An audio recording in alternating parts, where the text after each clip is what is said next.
What would you do if your pet started losing every feather on their body, one by one, and the vet had no answers? This is Blondie. He's almost completely featherless. His skin is rough, warm to the touch, and he can't fly. But here's the twist. He's one of the happiest, most alive creatures you'll ever meet. This is his story. And by the end, you'll understand why losing everything on the outside can reveal the strongest spirit on the inside. When Blondie was just a year old, something terrifying started happening. First, a few feathers fell out. Head, belly. We thought maybe it was molting. Birds do that, right? But then more fell, and more. Within weeks, patches of bare skin appeared where vibrant feathers used to be. We rushed him to the vet. Parasites? Nope. Clean. Infection? No signs. The diagnosis? Probably stress. But that didn't sit right with us. Blondie wasn't just losing feathers, he was losing himself. He stopped moving, stopped chirping. His eyes, once bright and curious, went dull. He looked defeated. We were desperate. Every day felt like watching him slip away, and we had no idea why. Then, late one night, scrolling through Instagram, serendipity struck. I stumbled on a post from someone sharing their experience with a bird who had PBFD, psittacine beak and feather disease, a viral infection, progressive, incurable. I stayed up for nights reading everything I could find, medical journals, forums, stories from other bird owners. The symptoms matched perfectly. Blondie had PBFD. His feathers would never grow back, ever. Let that sink in for a second. Imagine being told your pet's condition is permanent, irreversible, and there's nothing medicine can do to fix it. That news crushed me. But here's what I realized in that moment. This disease didn't get to define him. I wouldn't let it.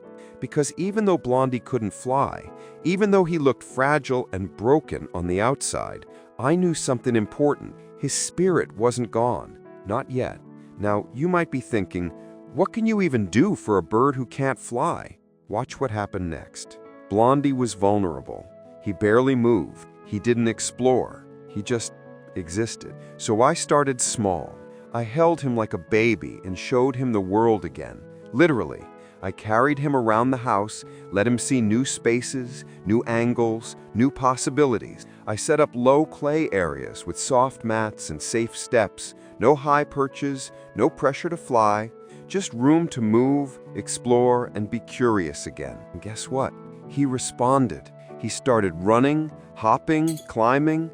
His beak tilted in funny, quirky ways. He grunted this raspy, hoarse little sound when something annoyed him. That was his personality coming back. Without feathers, his skin became dry and warm, almost like stroking the palm of your hand, but rougher. He got cold easily, especially in the mornings, so we wrapped him in soft blankets, used heat lamps, and held him close to keep him warm. He fell sometimes, a lot actually, but I was always there to catch him. Here's the thing people don't get about animals with disabilities. They don't see themselves as broken. They don't sit around feeling sorry for themselves. They adapt, they fight, they live. Blondie doesn't know he's supposed to be sad, and honestly, that's the most beautiful part. Let me tell you who Blondie actually is. Not the sick bird, but the real Blondie. He's playful, energetic, full of life. He loves attention and gets excited when he sees something new. He squeaks and yells when something catches his eye. Sometimes when he's upset, he'll bite me or my partner. Not hard, but enough to let us know that he's got opinions. And then there's the soft moment, the ones where he snuggles up like a baby and looks at me with these eyes that just fill my heart. It's pride, it's love, it's gratitude. He has favorite spots now, a cozy corner with stuffed animals, a warm windowsill where he likes to sit and watch the world outside, and music. Oh man, he loves music, especially the piano. When slow melodies play, he freezes. His whole body goes still, like he's listening with every part of himself. It's one of the most peaceful things I've ever seen.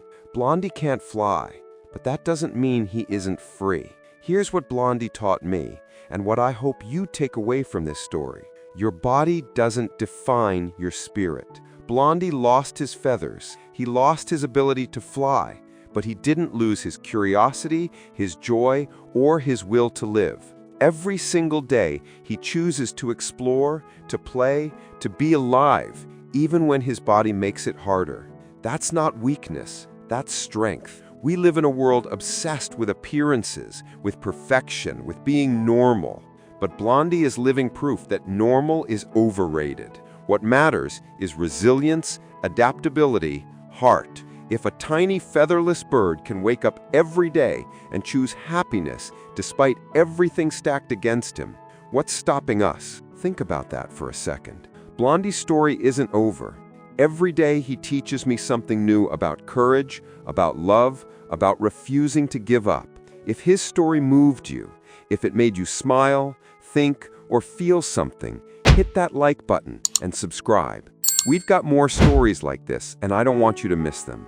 And one last thing, if you're thinking about bringing an exotic pet into your home, please do your research first. Talk to experts, learn about their specific needs. These animals deserve more than just good intentions. They deserve the right care. Blondie didn't ask for this disease, but he's making the most of the life he's got. And honestly, that's all any of us can do. See you in the next one.